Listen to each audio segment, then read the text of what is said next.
Good afternoon, everyone. My name is Dave Wickstrom, and I am the owner of Team DWC. And we are so thrilled you are joining us today. A couple housekeeping items before we jump into this. Your mics and cameras are off for this webinar, so don't freak out if you can't turn them on. If you have any questions, feel free to put them in the chat, and we will get to as many as we can after we finish up today. I started my career as a federally funded grantee, later served as a program officer at HHS. And now I spend my time working with organizations like yours across the country to strengthen compliance, protect funding, and stay audit ready. And today's a big day. This just isn't another training session. This is the launch of Inside Grants. And we created Inside Grants to give you the kind of perspective that usually only lives inside of federal agencies. To take what happens behind the curtain and make it clear, practical, and usable for grantees on the ground.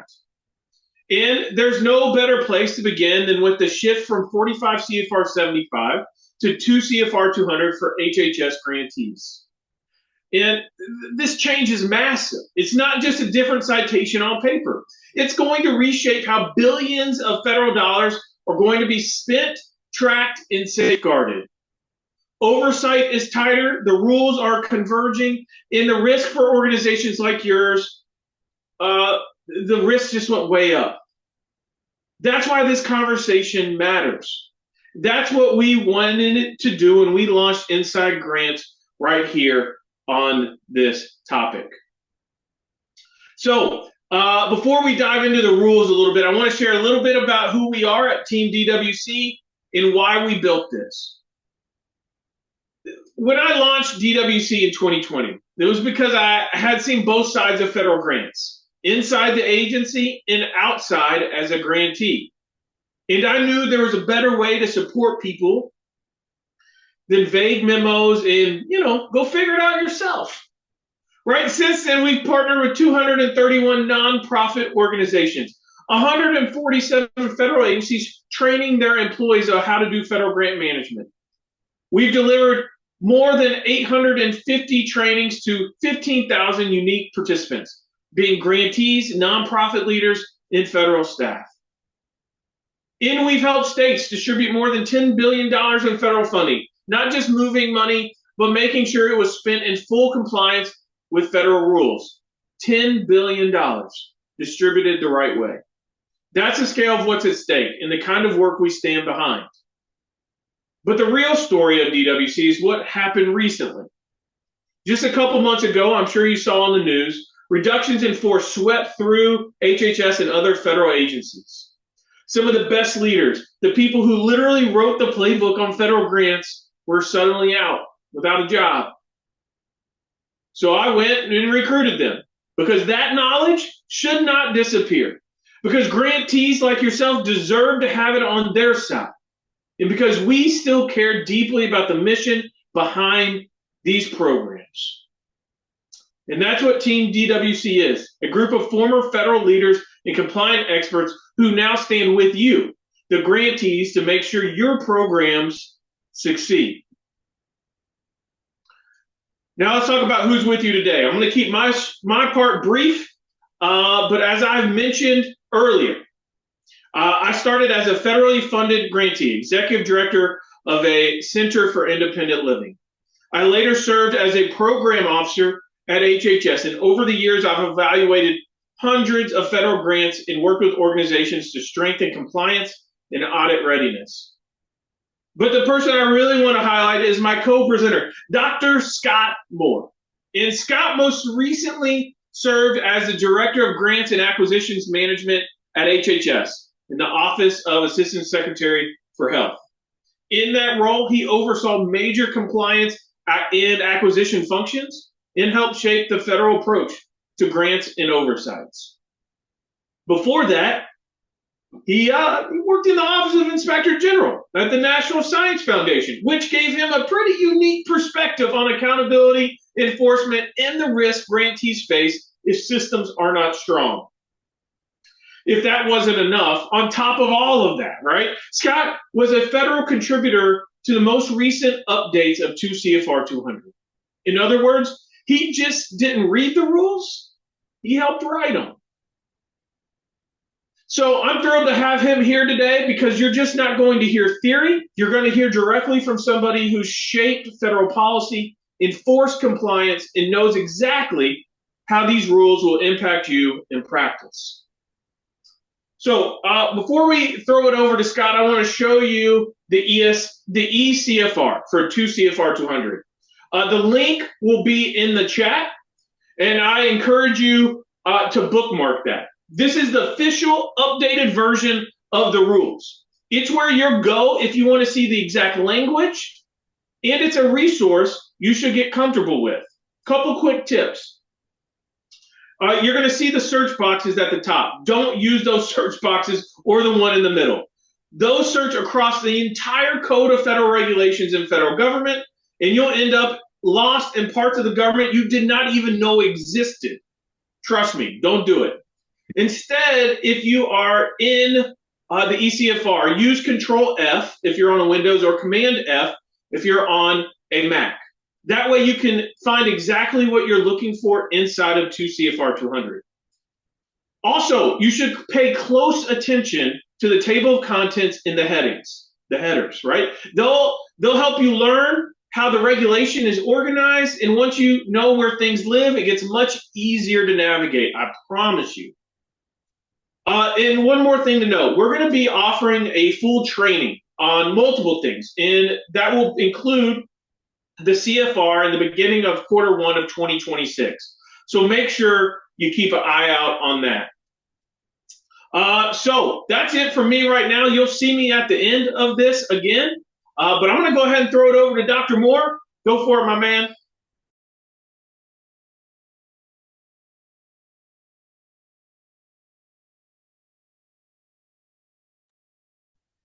There we go. There we go. We have sound. Awesome. Thank you, Dave. Good afternoon, everyone. Before jumping in, we're just going to add a couple of caveats on top of what Dave said. First of all, I do actually have the eCFR up on my computer. It comes up on my computer every day when I boot up in work mode. It is something that I rely on constantly. It is something I encourage everyone to have access to. There are a lot of rules. There is no way you can keep them all in your head. Always go back to the source. There are nuances in words that are very useful to understand and work through. Another caveat, just remember that you are going to need to continue to follow your internal policies and procedures. You may need to update them to reflect the transition to 2 CFR Part 200 when it becomes fully deployed and fully implemented on October 1st in a couple of weeks. States, territories, and tribes, that is very much the case for you. The reg is not going to override your internal policies, procedures, those kinds of things. So make sure that you're tracking those, particularly your threshold levels for different approvals. If there is any doubt for anybody about whether or not a provision applies, ask your legal counsel or your compliance specialist. They should be able to help navigate you through it. We'll be talking about the changes in the regulation today at a very high level. We're not going to be able to answer questions specific to your award. If you do, that's great. Ask the question. I don't want to turn away questions, but don't be surprised if you get the very lawyerly answer from me of, well, it depends. That's because we would likely need to see the specifics of your notice of award, your program, and those kinds of things to really sort of give you a complete answer that we would feel comfortable speaking with authority about. So with all of that in mind, we're going to start at a 30,000-foot view overview of what has happened in the last few years. HHS actually began preparing for the adoption of 2 CFR 200 in 2019. That was stalled for a variety of reasons. In about 2021, OMB started its Part 200 update. And because of that, there was no point in HHS rolling out or transitioning until the update was completed. That update was completed and published in April of 2024 and became effective October 1st, 2024 for all of the other federal agencies. At that time, HHS announced through through the Federal Register that it was going to partially adopt 2 CFR Part 200 as of October 1st last year, 8 key provisions, and then would fully implement it October 1st, 2025 in the next coming weeks. Now, transition to this magnitude can be a little unnerving for folks. Don't worry. It's a big shift for everybody inside of HHS as well as everybody outside of HHS. Just remember, we had a big shift like this during the pandemic where we had fluctuating rules and lots of flexibilities. On the federal side and on the recipient side, things worked because communication happened. Communication is key. Ask questions when things don't make sense. Ask questions of your program staff, ask questions of your counsel, ask questions of your financial people. Asking questions are far better than making assumptions, because if enough people don't know, we can get some more guidance out the door. So next slide, please. On October 2nd, 2024, HHS published what we call the Interim Final Rule, IFR, and that's about the transition going from 45 CFR Part 75 to 2 CFR Part 200 and 300. This may be the first time you've heard about Part 300. Here's why Part 300 is really, really important. There are 12 HHS specific provisions in 45 CFR Part 75 that HHS wanted to keep and preserve when moving to the federal-wide regulation. Those 12 provisions move into what's going to be called 2 CFR Part 300. They will show up in the ECFR on October 1st. An example of those provisions would be the 8% cap on indirect costs for training grants and some of the supplementary requirements for the conflict of interest policy required by HHS. They're there. They are provisions that have really been in place forever. They're just coming out of 45 CFR and they're going and transferring into 2 CFR Part 300. You are going to hear us mostly talk to or refer to the whole thing as Part 200 for HHS. It's just easier to think about it and lump it all together. I don't get as tongue-tied as we're going through all of this. But the nice thing about moving to 2 CFR Part 200 is it standardizes the grant requirements across all federal agencies. I always put all in quotes. That's just because there's always the exception to the rule, but HHS is not going to be that exception anymore. Standardization and alignment across agencies was the key driving force behind the transition. So if you have awards from multiple federal agencies, this is going to make you very, very happy to have a consistent set of rules. If you have awards only from HHS, it's still going to make you pretty happy because most of the changes are in the direction that favors the recipient. There are a few less prior approval requirements and other things, but with any benefit that you get out of some relaxation, it means you're going to have a little bit more on the responsibility side as far as recipient and subrecipient accountability. Those were increased. Remember, it's taxpayer dollars that are funding your projects to go out and do great things for the public. So we need to be responsible and mindful of the source of the funding. Now, hopefully you're aware that there were 8 provisions of 2 CFR Part 200 that went into effect last October 1st in 2024. And those are described in the HHS IFR, the interim final rule. Of course, there are some caveats as to how this was rolled out. We'll quickly highlight those provisions and the ones that you may have seen or have already applied to your awards versus the ones that may or may not have been applied to your awards directly yet, your existing awards. The 8 provisions mostly include things that were already either in effect through policy or some other means, or had to do with triggering threshold amounts just to get some of the thresholds very quickly uniform across the federal government. All of 2 CFR 200 and 300 should be on track to be applicable to all HHS awards as of October 1st. New awards issued between now and then should have a provision that is going to make 2 CFR 200 applicable as of October 1.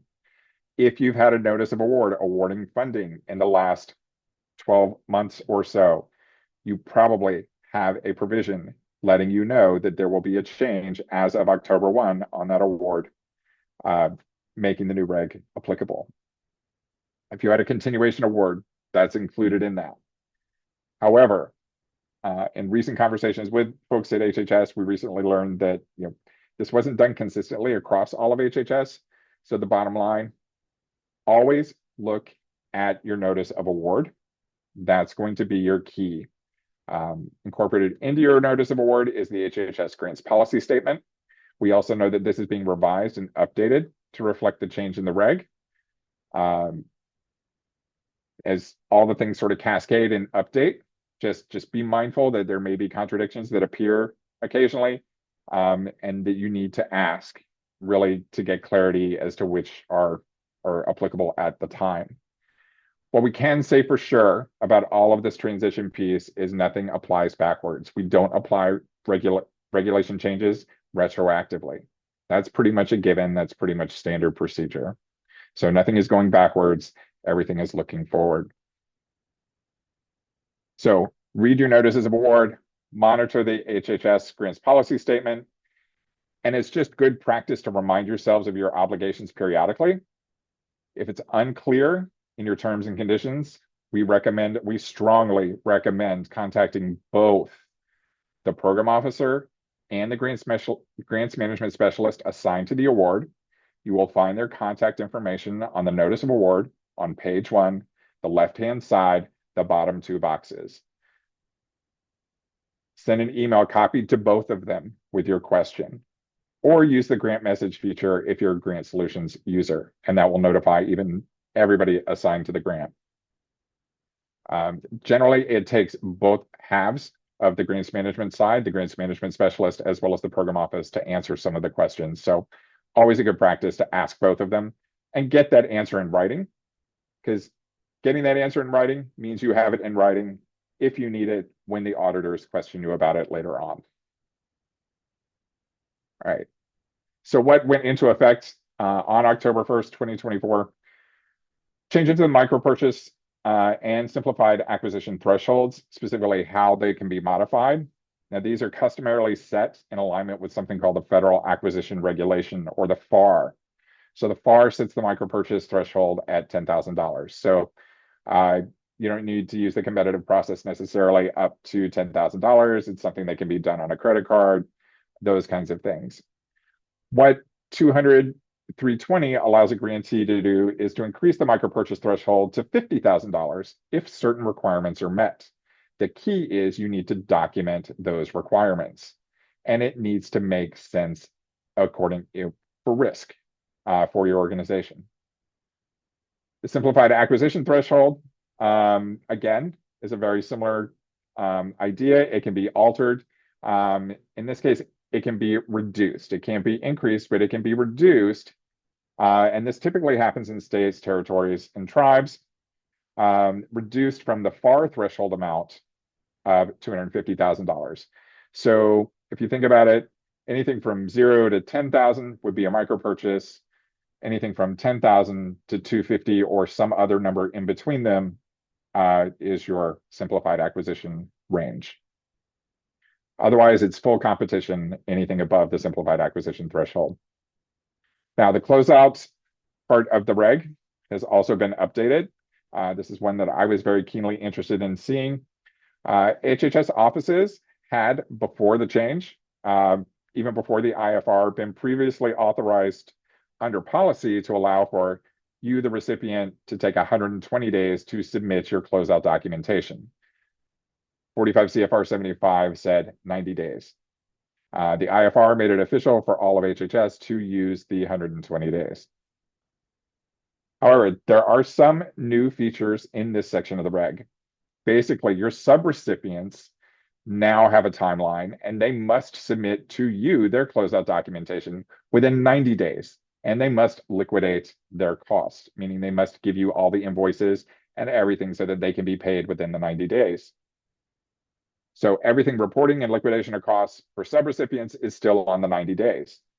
But you as the recipient now have 30 days after to liquidate and submit acceptable closeout documentation. Why? Well, it's cascading because the funding agency has to complete by statute the closeout of your award no later than 1 year after the performance period end date. And what was happening is I used to hear it all the time as a grants officer. I would hear from recipients, well, we know it's day 100, but we're still waiting on invoices from our subrecipients.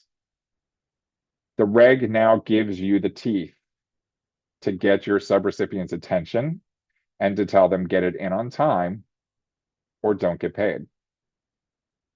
We'll have a little bit more on this in a moment. That is probably the strongest way of saying what the reg does. But of course, you want to be careful as when it comes to withholding funds from somebody who's legitimately incurred them, legitimately incurred the costs.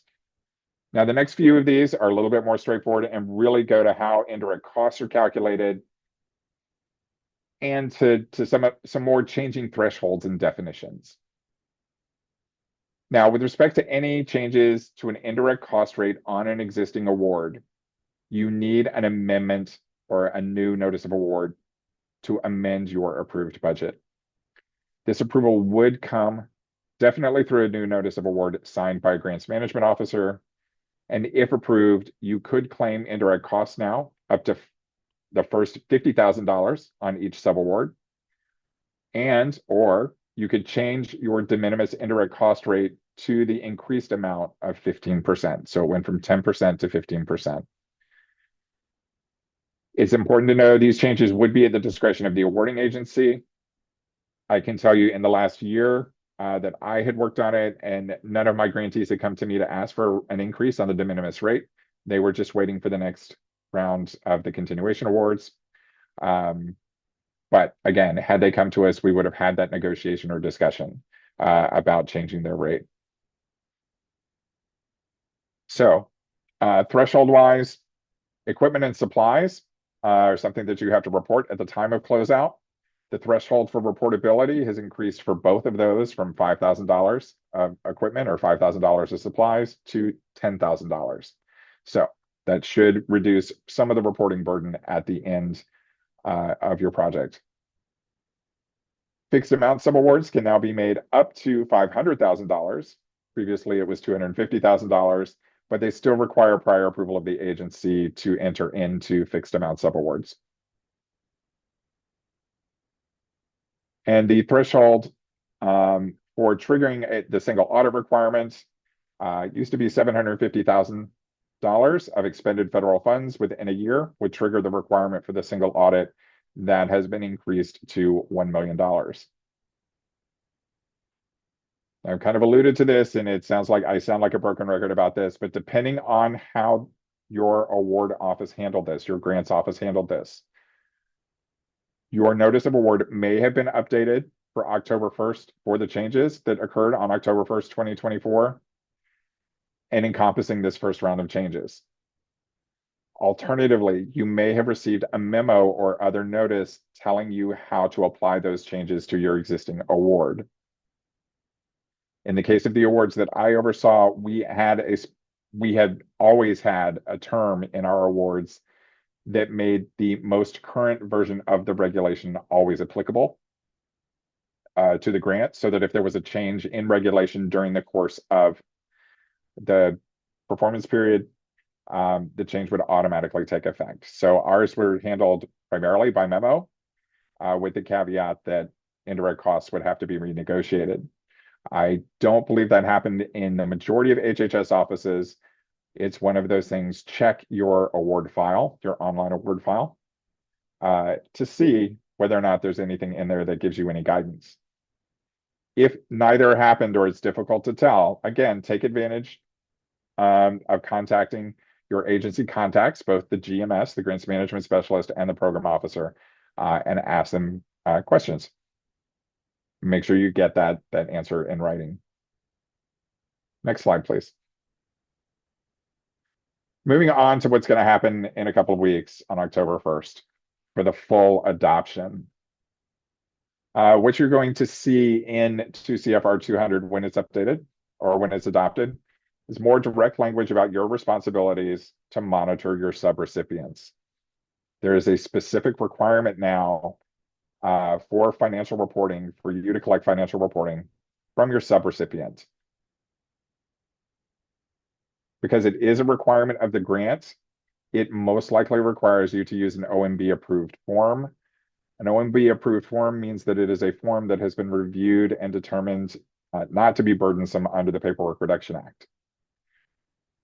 The SF425 Federal Financial Report, FFR, whatever you call it, that everyone is familiar with, that is one such form, and we would recommend using that form since it's already approved as your means of collecting that information from your subrecipients. When I was a grants management officer, we were preparing to roll this out. We did have a policy question pending on how to handle this specifically. It was not resolved by the time I left the agency.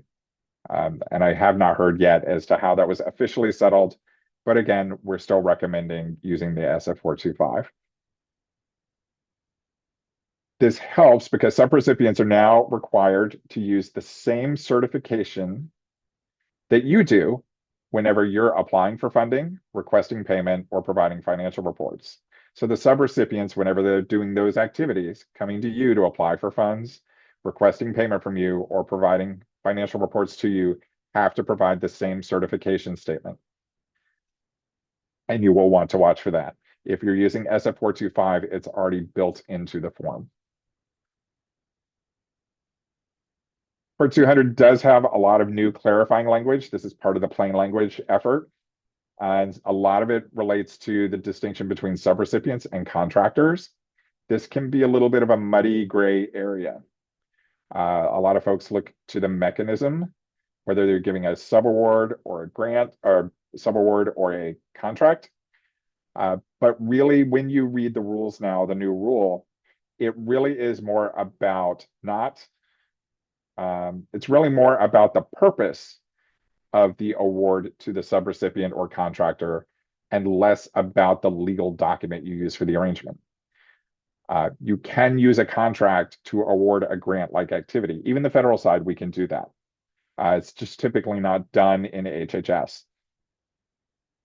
So it's generally a subaward subrecipient type relationship when the purpose is the substantive execution of the award purpose. If the purpose of the award is to serve public health clients, patients, do a demonstration project, those types of activities, that's going to be the substance of the award. That's what the award was given for, the purpose that it was to achieve. Versus a contract, and a contract here is going to be, you're going to issue that, or the contract purpose is providing a direct service to you, the recipient, a service or a product. If for some reason you have to contract out janitorial services and that's not falling under indirect costs, that would be a contract purpose. It can get a little murky. It sounds great on paper. It gets even a little bit more murky when you're looking at consultants as to whether or not the consultant is an individual or not. This is one of those things to really phone a friend, because the burden is on the recipient to make a decision, to do the analysis, classify it, and document it. The practical reason for doing this is it makes a difference as to what terms and conditions go on that agreement. If it is a subaward to a subrecipient, all of the terms and conditions from your notice of award, or the majority of them, are going to flow through to your subrecipient. Versus a contract, the contract provisions between you and your contractor are going to be more governed by the Federal Acquisition Regulation if it is for your own benefit, the direct service or product. It can be a confusing area. It's really well spelled out in the reg, but certainly phone a friend if it's not making sense. Like I said, it's a gray area. It's one of those things that you will want to apply it consistently and document your application of it. So moving on, we've already mentioned the final reports and liquidation during closeout have some new constraints on them. We'll just mention here again, there is an importance to being on time and not dragging out closeout. You have 120 days, unless you get an approved extension, not a no-cost extension, just a reporting extension or a liquidation extension. Those are different things. But if you don't have that extension and you miss the 120 days, you risk a finding of a material failure to comply with your grant terms and conditions. And under 2 CFR 200 now, it is a mandatory reporting requirement for anybody failing to comply with the closeout conditions. And that report goes into the integrity system in sam.gov, and it could affect your potential ability to get additional federal funds. The grants officer no longer has discretion in determining whether or not to report. It is a must. They've taken the discretion away. So be very mindful of the timeline for closeout. Looking at some of the definitions or the other definitions that got some clarification, it's interesting that we had to provide additional clarification for expenditure, but I'm glad we did. There are a lot of accounting terms involved in grants management, and these are terms that your accountant and your finance team should be really familiar with, but you should be too. And the definitions here really sum that up well. In particular, the basis of accounting. You're either on a cash basis or an accrual basis. I won't get into the weeds and the details of it. It's actually, I don't say it often, but it's really well explained in the new reg. This is one of those pieces that's really helpful because what it does is it makes a difference which basis you're using as to how you report your financial status on your federal financial report. And it makes a difference on how the feds are going to interpret that report. Period of performance also got a clarification in the definition. I can say the source of that had to deal with some lawsuits, particularly involving HHS over the definition by moving to 2 CFR 200 and this definition for period of performance relative to project period as to whether or not they are the same or different. That has all been taken care of with the transition to the new reg. And now everybody is using the same timeline. Finally, program income has gotten a clarification. It's a little bit clearer, more we'll go with clear as to what actually constitutes income as part of the award. There are some things that are excluded, there are some things that are included, and we still have to worry about, is it additive, is it deductive, or is it some other sort of means of applying that program income. All right, next slide, please. All right, in the limited time that we've had today, this has been a fast and quick sort of overview of the more notable changes. There are a lot of nuanced features in Part 200, but honestly, they affect the agency more than the grantee. It has to do with how NOFOs are written, the contents, how the notices of award are handled, how internal review is done, those kinds of things. So from our perspective, we've just isolated out and just going to hit one more time. The highest impact changes we see for the HHS grantee community, and they come down to really 4 points. The increase in the de minimis indirect cost rate from 10% to 15%. Again, check your notice of award. This is a negotiated part of the award. Just be mindful, there's been a lot of press about indirect costs lately. We can't forecast what's going to happen with them, whether they're going to go up, go down, how the negotiated rates are going to go in the future. So just keep in mind, right now, it has been increased from 10% to 15% on the de minimis rate. And should you want to use it, please talk to your program and your grants management specialist. Subrecipient oversight, we've kind of hit on this in a couple of ways, has increased. We mentioned the required financial reporting. And it also comes with the required certifications. Again, those certifications shouldn't be a surprise to you. They are the same certifications you're making as you sign as a recipient when you do any of those activities that we listed. So it's just adding another layer of everybody certifying that they've done what they're supposed to do. On the audit side, the single audit threshold has increased to $1 million. That's expended in a year. That's not awarded in a year. That's expended in a year, so that you've actually paid out across all of your federal funds in the aggregate. Prior approvals, we alluded to this. We're not going to go down into all the 9 prior approvals because really they're reported as the prior approvals have been removed, and I usually put removed in quotes. Yes, the prior approvals have gone away for some things in the budget in particular. However, it does not mean that you cannot or should not inform your agency counterparts, particularly when something gets into a gray area. And we all know in grants, we get into the gray areas very quickly. These areas include things like entertainment costs, memberships and subscriptions, participant support, program income. A lot of these things there is an HHS policy on efficiency in using funds that applies as well. So those kinds of things, they're usually worth having a discussion with somebody that's objective on the outside, typically your program officer or your grants management specialist. So the fact that the prior approvals have been relaxed does not mean that you don't need to evaluate the costs. And in fact, more of the onus is on you as the recipient to assess the costs for allowability, allocability, reasonableness, and necessity to the purpose of the project, and make sure that you are documenting it well. Because if it's questioned later on, the auditors and ultimately the agency are going to want to know, how did you get to that determination that this really was an award related cost. Next slide, please. So how do we approach implementing and rolling out these changes at the recipient level?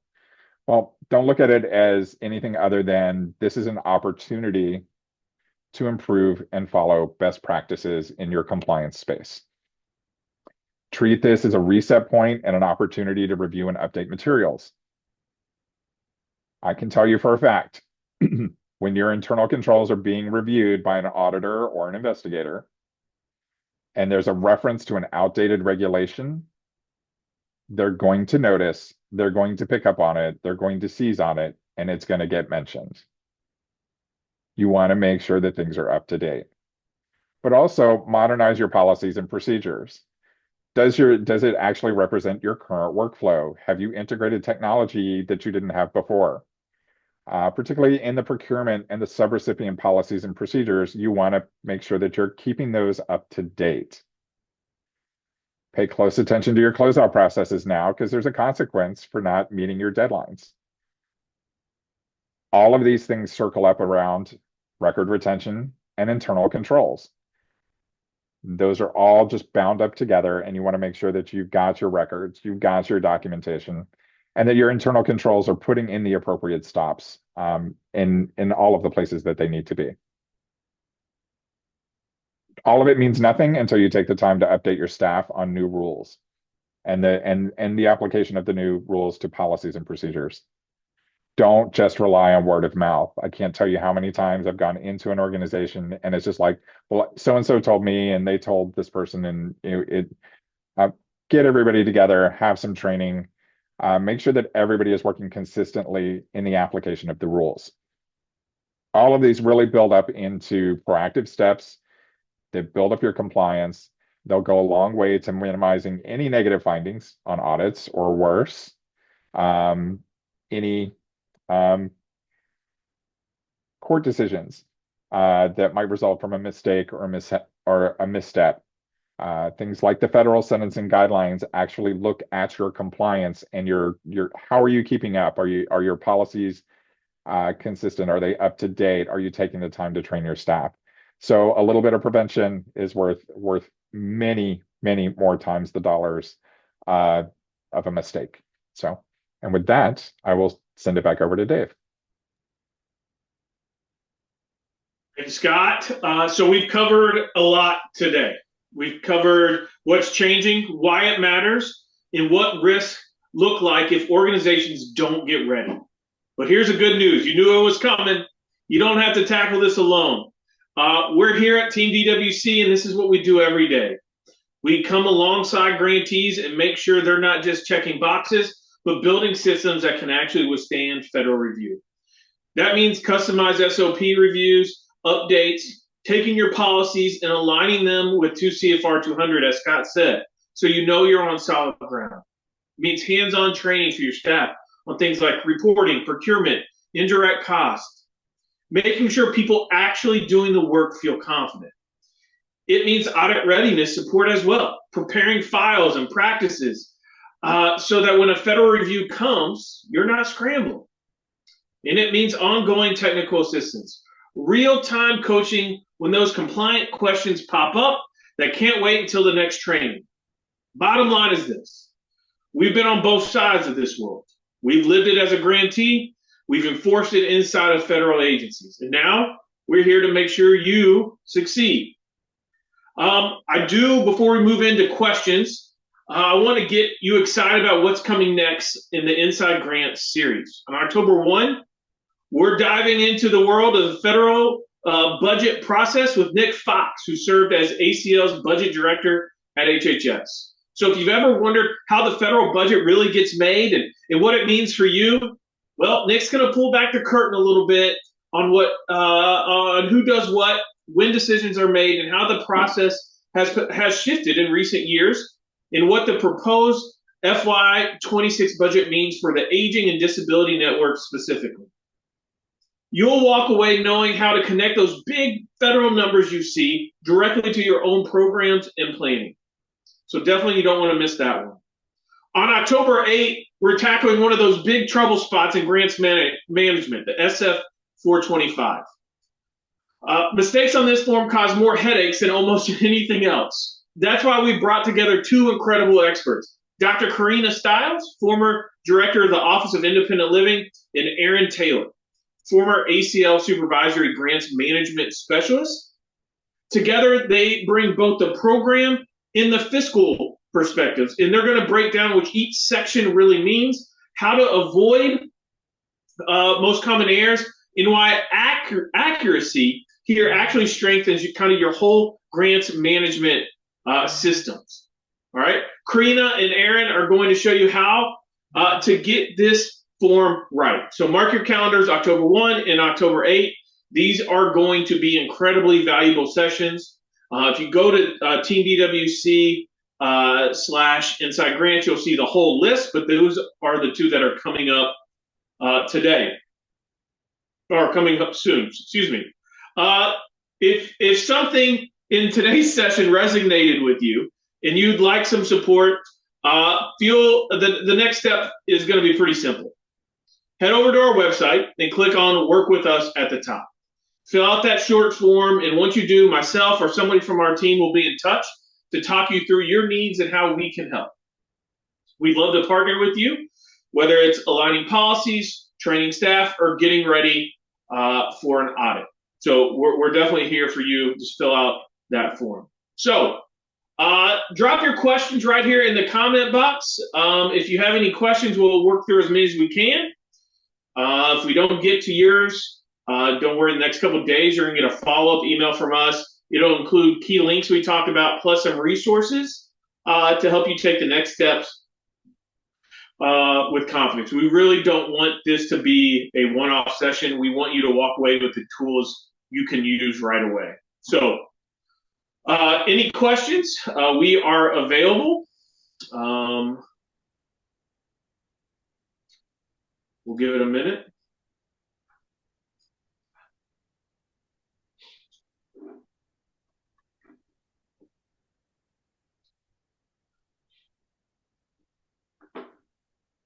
I will say while we're waiting on any questions, just make sure you're updating your SOPs. One of the things I hope you take away from this is really go look at your SOPs.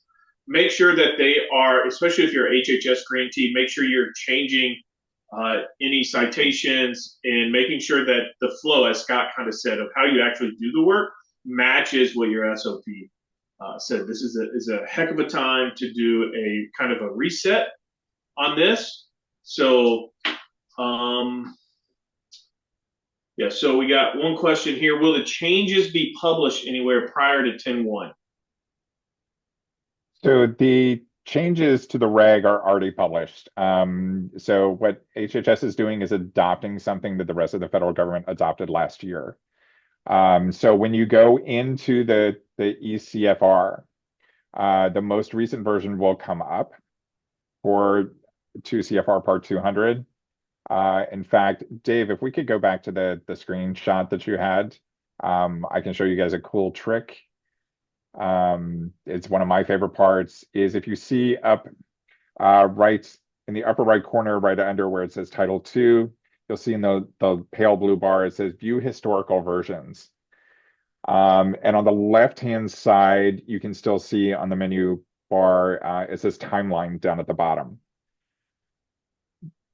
Underneath Timeline, there's another one called Go to Date. So if you want to know what the reg looked like at any particular date in time, you can just go to date or view historical versions, and you can backtrack through and see what the previous version or a previous version of the reg looks like.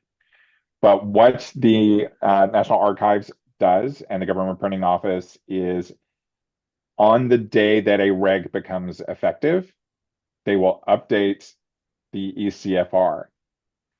Because the current version of 2 CFR 200 was effective last year on October 1st, 2024. That's the version that's posted. HHS is just changing and it's adopting what's already posted.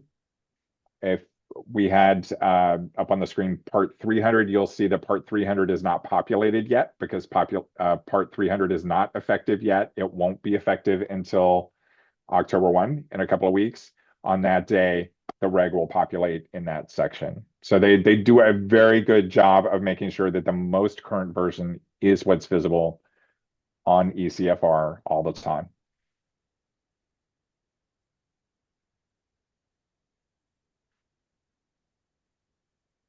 Will the recording of this webinar be available? It will be. We're going to put it on our website as well as some links, but we'll send it out in the email to get you to go to the website. It should be available this week.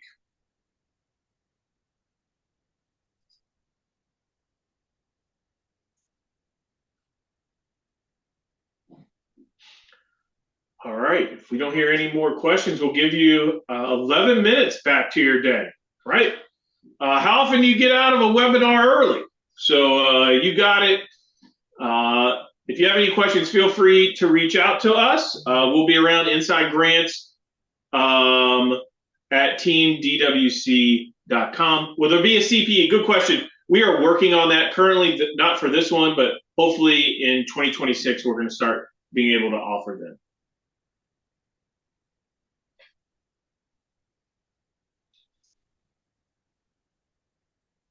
All right. You all have a wonderful rest of the week. Let us know if we can support you in any way. Thank you.